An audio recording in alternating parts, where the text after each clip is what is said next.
Olá, sejam muito bem-vindos ao novo curso do setor EAD. Esse é o nosso novo curso de Direito Administrativo, é focado no concurso do TRE São Paulo, concurso tão esperado aí pela comunidade concurseira. Para quem não sabe, o concurso do TRE, ele tem tanto vagas para pessoal de nível médio quanto para nível superior. Esse nosso curso ele irá tratar de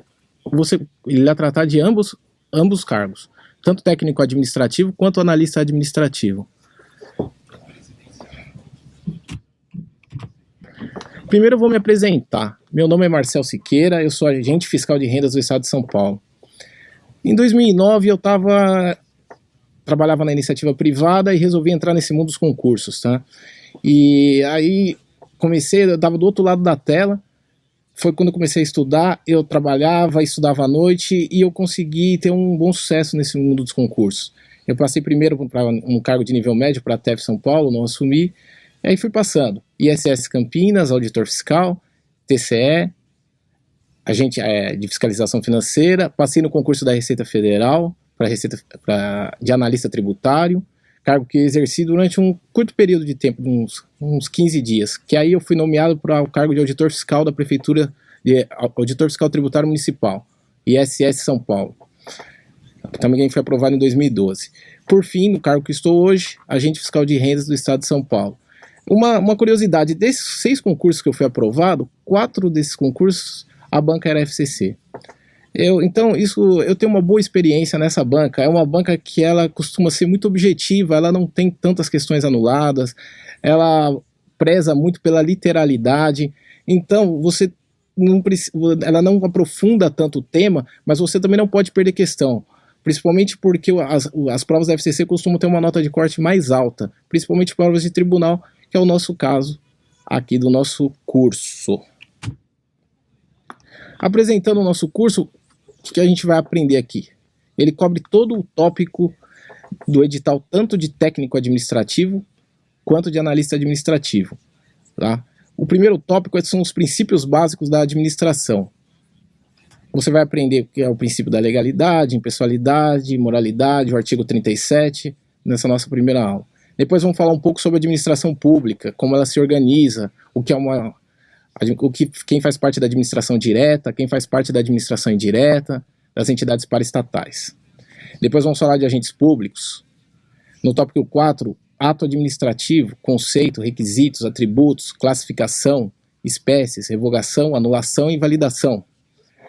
Depois o tópico de improbidade administrativa, Lei 8429 de 1992.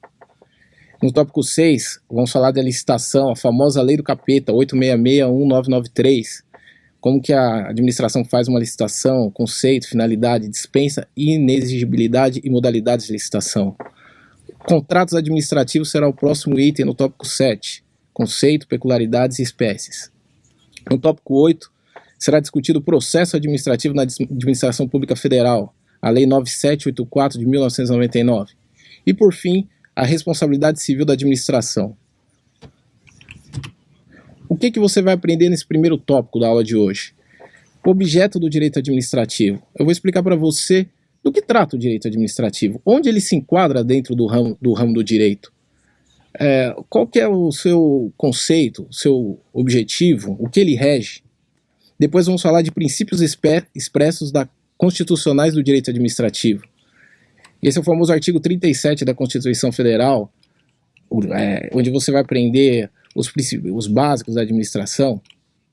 Depois, por fim, iremos explicar os demais princípios do direito administrativo, também conhecidos como princípios implícitos. Ok? Vamos lá. Para entrar nesse mundo do direito administrativo, eu gostaria primeiro de explicar onde ele se enquadra dentro do direito, tá? O direito, ele é dividido em 2 partes. Direito público e direito privado, ok? Vou falar um pouquinho do direito privado. O direito privado, ele possui uma relação horizontal. Você vai falar assim, professor, o que quer dizer isso? Uma relação horizontal por quê?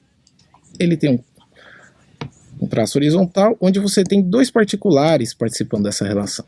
Tem um particular aqui e um particular aqui, tá? Vou dar um exemplo. Um particular, o setor EAD. É um site que vende aulas de concurso. O outro particular é o João. O João, ele é um estudante de concurso que vai comprar a aula que o setor EAD vende. Então temos nesse caso aqui um vendedor e um comprador. Há uma relação de superioridade entre o comprador e o vendedor? Não, não há essa relação de superioridade. Eles possuem uma igualdade jurídica. Eles possuem uma igualdade jurídica. Estão no mesmo nível. Então há uma relação horizontal e uma igualdade jurídica. Porque os polos da relação são particulares. Quais são os ramos do direito privado? Os ramos do direito privado, vou citar dois aqui, comercial e civil. Tem mais um, direito do consumidor, também é um ramo do direito privado. Retomando, professor, como assim particulares, polo da relação? Vamos dizer o seguinte, vamos dizer que há uma disputa aqui entre esse particular e esse, entre o setor EAD e o João. O que acontece? Essa disputa ela vai ser regulada numa questão de igualdade. Tá? Então o direito do consumidor, o direito comercial, ele não vai priorizar um lado ou outro. Não tem um lado mais forte nessa relação. Por isso, há essa igualdade jurídica e a relação é horizontal. Lembrem disso. Tá? Esse é o direito privado. Agora nós vamos falar do direito público. Tá, ok? No direito público a relação é diferente. Há uma relação vertical. Por que deixa eu apagar isso aqui? Há uma relação vertical. Na relação vertical, um dos polos dessa relação é o Estado. Tá? O Estado é um dos polos dessa relação jurídica. Tá aqui, Estado como polo da relação jurídica. Na relação vertical, o que acontece? Há uma desigualdade jurídica na relação entre o Estado e o cidadão. Então temos o Estado e o cidadão numa relação vertical, uma desigualdade jurídica. Aí você vai perguntar para mim, Marcel, por que há essa desigualdade jurídica entre o Estado e o cidadão? Porque o Estado, no direito público, ele não representa um indivíduo, ele representa a coletividade. Coletividade. Então o Estado, como ele representa a coletividade, ele tem uma superioridade na relação jurídica em relação ao cidadão. Até porque o interesse da coletividade, ele deve priorizar o interesse do cidadão. Ele é prioritário em relação ao interesse do cidadão. Aí você vai me dizer assim, então o Estado pode fazer o que quiser com o cidadão? Não é isso. Não é isso. O Estado ele tem que respeitar o limite da lei. Mas isso a gente vai explicar com mais detalhes mais para frente. Tá, e quais são os ramos do direito público? Eu vou citar quatro ramos do direito público aí, 4 disciplinas do direito público. Constitucional, tributário, direito penal e o nosso direito administrativo, que é a matéria que a gente vai estudar nesse curso. Por que o direito administrativo é uma disciplina do direito público? Porque um dos polos da relação regida pelo direito administrativo é o Estado, que representa a coletividade perante ao cidadão. Tá claro isso? Ok, mas Marcelo, eu fiquei com uma dúvida. E se o Estado ele não estiver representando a coletividade, ele tem superioridade, ele tem uma superioridade jurídica em relação ao cidadão? Não. Vou dar um exemplo. Por exemplo, o Correios. Tá? O Correios ele é uma empresa pública. E aí ele tem uma relação comercial aqui com o João. O João mandou um Sedex e houve um problema e o Correio não entregou. Apesar do Correios pertencer ao Estado, ser uma empresa pública, tá? Nesse caso, ele não tem uma relação de superioridade com relação ao João. Por quê? Porque o Correios aqui ele não representa a coletividade. Ele é uma relação entre iguais. Nesse caso, o Estado está como um particular aqui. E o João é um particular. Por isso, essa relação é regulada pelo direito privado. Então, retomando, o Estado, quando representa a coletividade, tem uma relação hierárquica, uma relação de desigualdade jurídica com relação ao cidadão.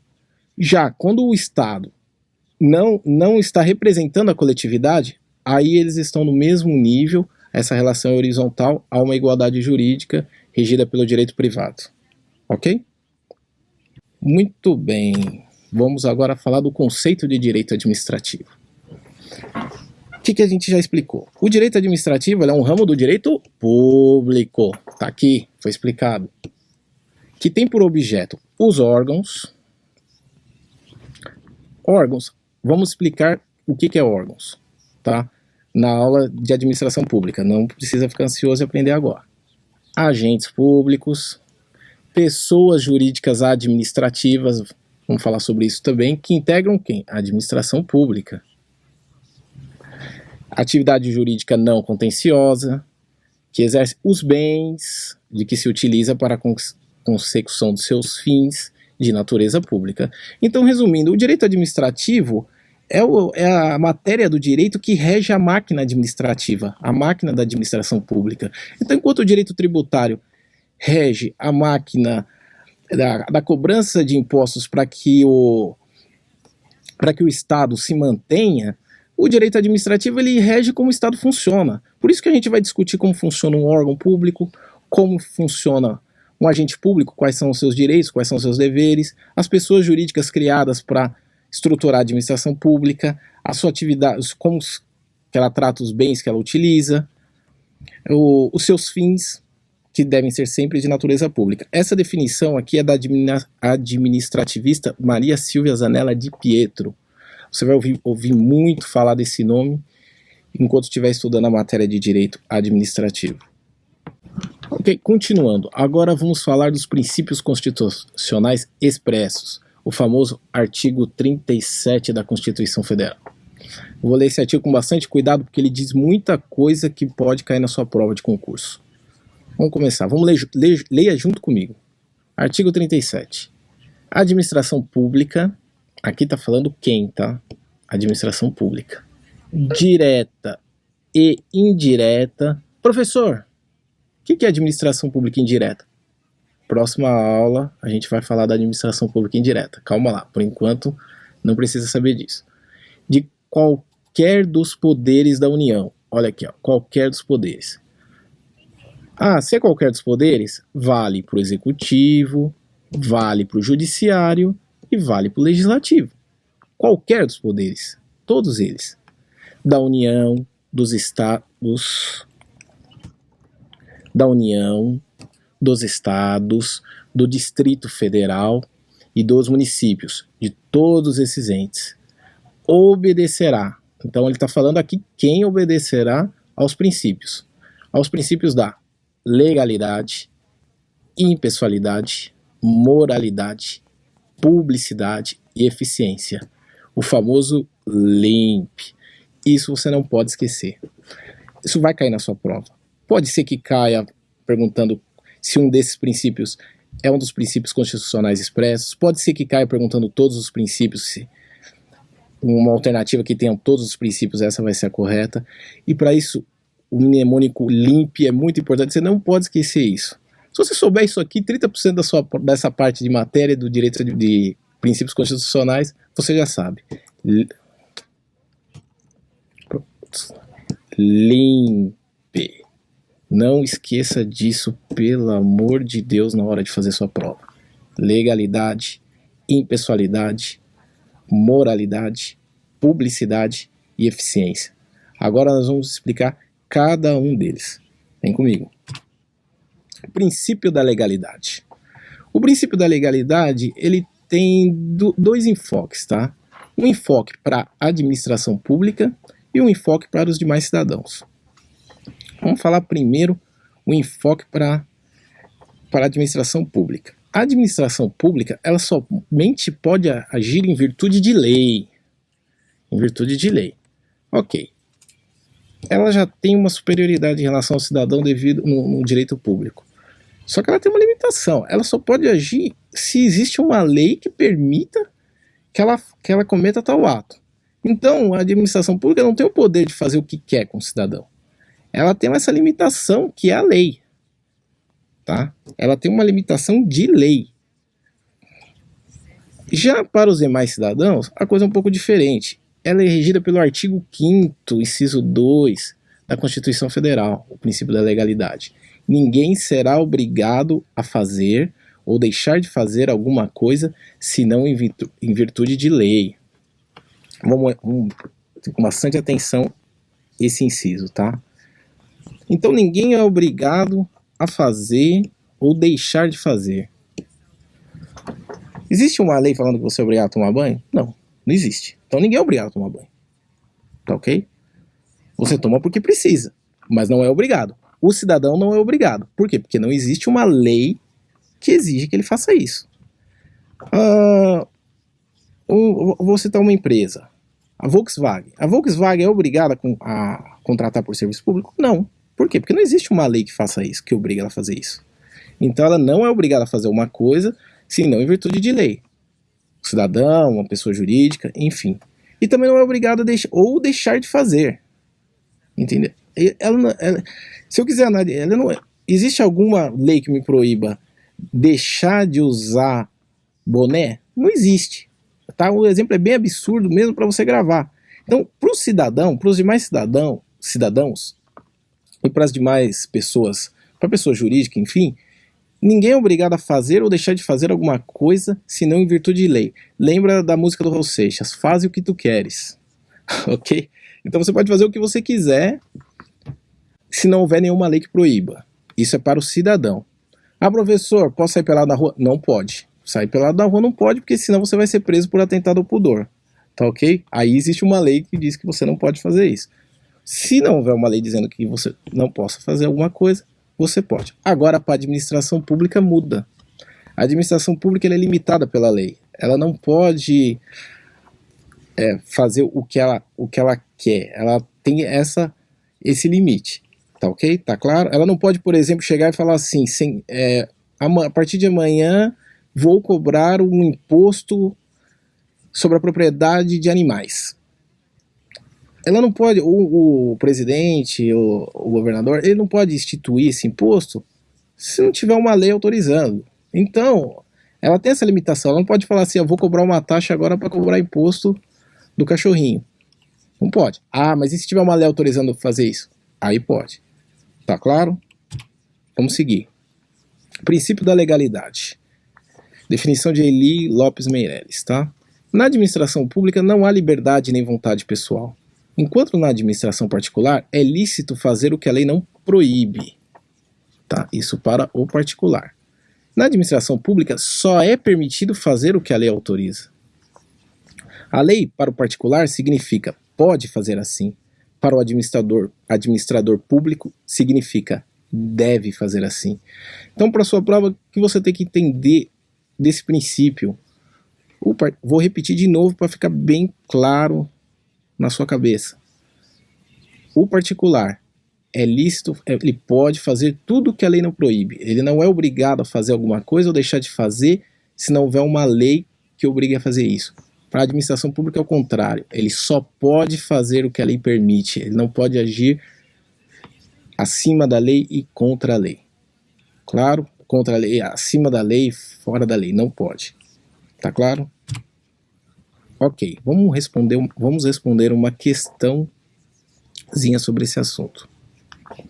O artigo 37 da Constituição Federal dispõe que a administração pública deve obediência a uma série de princípios básicos, dentre eles o da legalidade. É correto afirmar que a legalidade, como princípio de administração, significa que o administrador público, em sua atividade funcional, agindo como administração, tá? Em sua atividade funcional, pode fazer tudo que a lei não proíba, porque a Constituição Federal garante que ninguém será obrigado a fazer ou deixar de fazer alguma coisa senão em virtude de lei. Analisando essa alternativa, está errada. Por quê? Porque a administração pública ela tem que agir em virtude de lei. Tá? Então, você tem que levar para sua prova, para responder a questão, uma lição que eu levei durante os concursos que eu fiz. Você tem que ter algumas certezas na cabeça. Assim, para você errar uma questão de múltipla alternativa, você tem que cometer dois erros. Você tem que escolher uma errada e marcar como certa, e você tem que deixar passar uma certa acreditando que ela está errada. Então, com alguma certeza, você consegue matar várias questões de prova. Tá? Então, aqui, primeira alternativa está errado. O administrador público em sua atividade funcional, ele não pode fazer tudo que a lei não proíba. Quem pode fazer isso é o particular. Ok, vamos junto. Está vinculado à lei, não aos princípios administrativos. Está errado. Ele é vinculado também a seguir os princípios administrativos, senão não havia nem sentido dos princípios administrativos existir. Continuando, devem atuar conforme a lei e o direito, observando inclusive os princípios administrativos. Olha, essa questão tá legal, tá bonita, tá jeitosa. Eu não vou marcar ela ainda, vou seguir as outras só para comentá-las. Mas olha como é que essa aqui tá legal. Está distrito à lei. Ok, o administrador público em sua atividade funcional está distrito à lei. Mas dela poderá afastar-se, desde que autorizado assim agir por norma regulamentar. Gente, uma norma regulamentar, ela não pode contrariar a lei, ela só regulamenta a lei. Então, ele não vai se afastar da lei por causa de uma norma regulamentar. O administrador público não pode fazer isso. Então, essa questão aqui está errada, tá? Ele não é autorizado a agir afastado da lei devido a uma norma regulamentar. Continuando, está distrito à lei, mas poderá preteri-la, desde que o faça autorizado por acordo de vontades, porque na administração pública vige o princípio da autonomia da vontade? Não, exatamente a administração pública, conforme eu expliquei, não vige o princípio da autonomia da vontade. Para a administração pública, ela só pode fazer o que está previsto na lei. Está errada essa questão, não vige princípio de autonomia da vontade nenhum para a administração pública. Então você vai lá marcar, alternativa C. Prosseguindo, próximo princípio, o princípio da impessoalidade. O que é importante você gravar desse princípio da impessoalidade? Primeira coisa é que ele se relaciona com a finalidade. O que significa isso, professor? Significa o seguinte, se algum ato da administração pública houver um desvio de finalidade, ele vai ferir o princípio da impessoalidade. Eu não entendi, me explica. Eu vou pegar o seguinte, vamos supor que eu tenho um servidor público aqui, o Paulo, tá?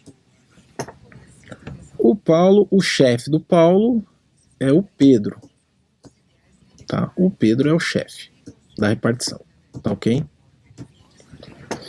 Só que o Pedro, chefe do Paulo, não gosta muito do Paulo, tá? Ele não foi com a cara do Paulo.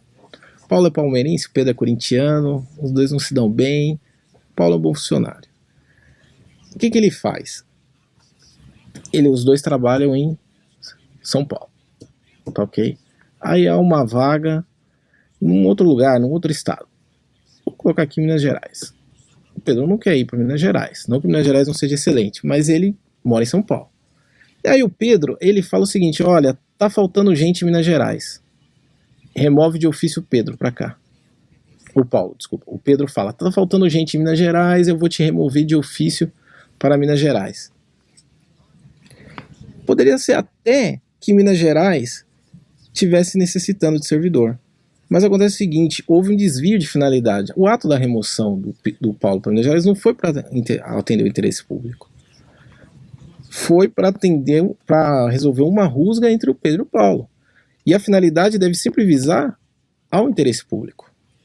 Então um ato como esse fere o princípio da impessoalidade. Claro isso?